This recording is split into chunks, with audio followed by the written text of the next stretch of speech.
Hey, thank you for the comment. There's a couple of comments regarding this huddle meeting that people have concerns about. So let me talk about it here.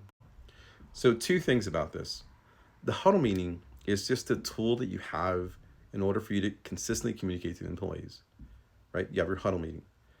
Then on the weekly meeting, remember, information has to flow up and the information has to flow down, right? That's if you establish this communication channel as a tool, then the communication channel is consistent. You have your huddle meeting, which you do daily with the employee, weekly that you're pushing information up and your manager's pushing information down.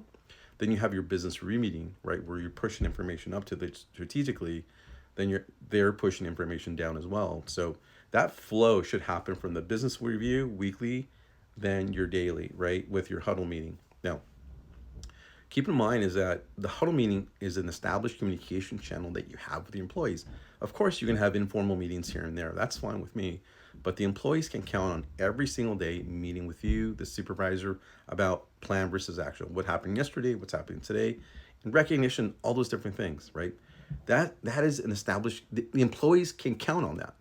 Because here's the thing, it is up there, it's your responsibility as a leader to communicate.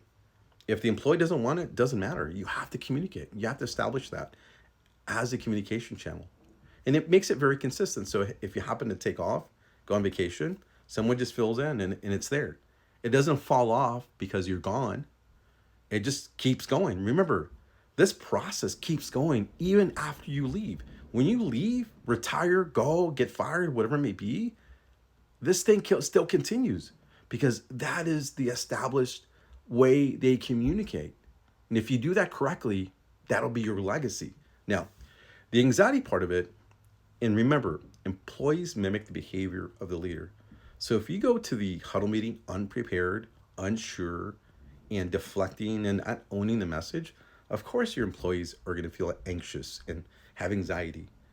And I would question, what is it that you're doing that's creating anxiety?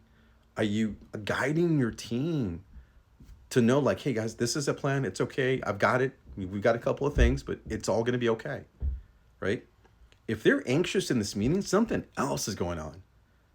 Something else is going on behind the scenes. If employees are anxious about this, that means we've got to look into it. We've got to look into why employees are anxious in this meeting, because if they're anxious and saying this is a waste of time, again, all leadership, that is you guiding the team and letting them know that communication is important. This is what needs to happen, right?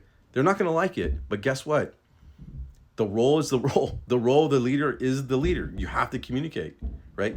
You can't let employees run the show like this. You've got to communicate.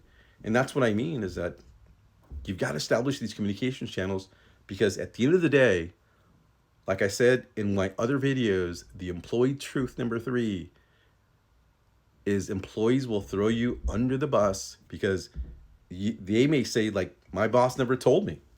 And guess what? If you don't do this consistently and correctly, and you don't have an agenda that takes minutes, you have nothing to say about that.